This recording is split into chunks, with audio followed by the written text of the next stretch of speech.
یانەی وەرزشی دوکان تیمی بالەی یانەکە بەشداری خولی پلەیەکەکانی عێراقمان کرد خۆشبەختانە لە تەسفیاتی یەکەمدا هەر بە پلەی یەکەم سەرکەوتین و لە ئێستاشدا لە تەسفیاتی دووەم کە سەرکەوتن بوو بۆ نایاب هەر بە پلەی یەکەم سەرکەوتین و بەبێ ئەوەی هیچ یارێک نە لە قۆناغی یەکەم نە لە قۆناغی دووەم دۆڕێن. ئەمەش بەڕاستی لێرەوە من سوپاسی پشتگیریەکانی نووسینگەی سەرۆکلاور دەکەم جەنابی دکتۆر ئەحمەد فاتح و سوپاس بۆ بەڕێز کاک ئارامی قادر خەبات و زۆر لەو برادرانەی کە هاوکار و یاریدەدەرمان بوون خۆشحاڵین بەوەی دڵخۆشین بەوەی کە دوکان یەکێکە لەو یانانەی کە لەسەر ئاستی عێراق لە نایابە یاری دەکاو ئەمەش سەروەریەکی گەورەی مێژوویە بۆ قەزای دوکان. لە خۆلی پلەیەکی عێراقی سەرکەوتین بۆ ممتازی عێراق. ئەم سەرکەوتنە گەورەی پێشکەشەکەین بە کورد و کوردستانەکان پێشکەشەکەین بە دوکانەکان ئێمە شاین لەوە زیاترین ئەبووە ئێمە پێش چەند ساڵێک لە ئەم شوێنە بوونایەکەم شوێنەی کە چەند ساڵە خەونی پێوە بینین گەشتینەوە شوێنە بەڵام بەداخەوە کایڵم ئەگەر پێشتر ئێمە ژوەک شارەکانی تر وەکو شارۆچکانی تر قاعەیەکمان هەبووە قاعەی گونجا بۆی تەمرین تیا بکەین ئێستا دەمێک بوو لەم شوێنە شایستەی خۆمان بووین. سپاس بۆ خوای گەورە توانیمان لەگەڵ یانەی دوکان سەرکەوین بۆ خولی ممتازی عێراق ئینشاءالله ئەتوانین ئاست و ئەنجامێکی زۆر باش لە خولی ممتازی بەدەست بێنین و پیرۆز لە یانەی دوکان و پیرۆز لە ئەندەران یانەی دوکان. من وێڕای سوپاسی زۆرم بۆ خەڵکی تێکۆشەری دوکان و ئەو خەڵکانی کاتون بە ئیدارەی شارەکە و ڕندێسپی و خەڵکی دیکە و کچان و کوڕانی دوکان کە هاتون پێشوازی لە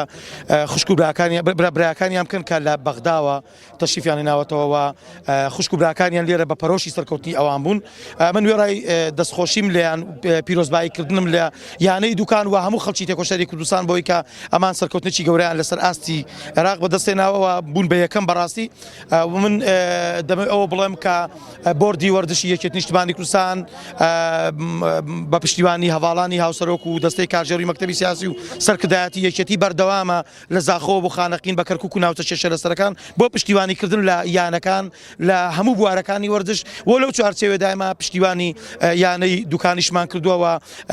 پێمان گوتون هەر چیەک لەدەست ئێمە بێ بۆ سەرکەوتنتان بۆ پشتیوانیکردنتان بۆ ئەوەی کە بتوانن لە لووتکەدا بتان بینین پشتیوانتان دەبین و ئەوە بوو لە ڕابردوودا ئەوەی کە کەوتە سەرشانی ئێمە بەرامبەر بە یانەی دوکان و بەیانیکانی کێشەر بەماشەوە لە خزمەتیاندا بووین و لە خزمەتیاندا دەبین و ئەوەی کە من دڵخۆشم دەکاوەیە کە ئەمان بە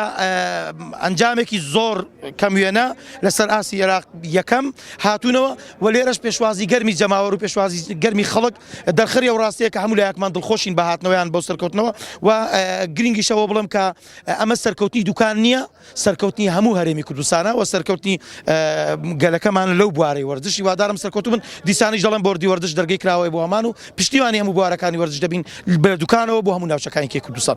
ئێمە ئەم شەوەک و کتانیانەی دوکان پێشوازی لە تیپی بالەی شارەکەمانەکەین کە نەتیجەیەکی باشیان هێنا و سەرکەوتون بۆ نایەبی عێراق کە ئەمە نەتیجەی گەورە و شانازەی گەورەیە بۆ قەزای دوکان لە مێژووی دوکان شتیوانە بۆ شانازی پێوەکەین و دەستخۆشیان لێکەین و پیرۆزبایی لە هەموو دوکانەکەین دەستی ئێوەش خۆش بێت. وەک سەرۆکی شارەوانی و بەنوێنەرایەتی ئەنجومەنی شارەوانی وەک خۆتان ئەیبینن ئێستا لە پێشوازی ئەو یاریزانە ئازیزانەین کە توانیان لە شاری بەغا ئاستێکی زۆر باش بەدەست بێنن لە پلەیەک و بتوانن پلەنایە بوو شانازێکی گەورەیە بۆ هەرێمی کوردستان و بۆ شارۆچەکەمان کە ئەو پلە باشیان بەدەست هێناوە هەر لێرەوە بە ناوی سەرۆکاتی شارەوانیەوە سپاس و دەستخۆشیم بۆ یەک بەیەکی یاریزانەکان بۆ ستافی نادی دوکان بۆ ڕاهێنەر و سەرپەرشیاران هیوای سەرکەوتنی بەردەوامیان بۆ ئەخوازم و ئەم شانازە گەورە و ئەم ێژووە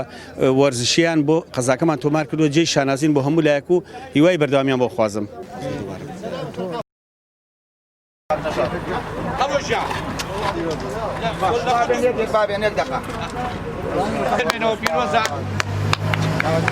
گەڕیدی تازەی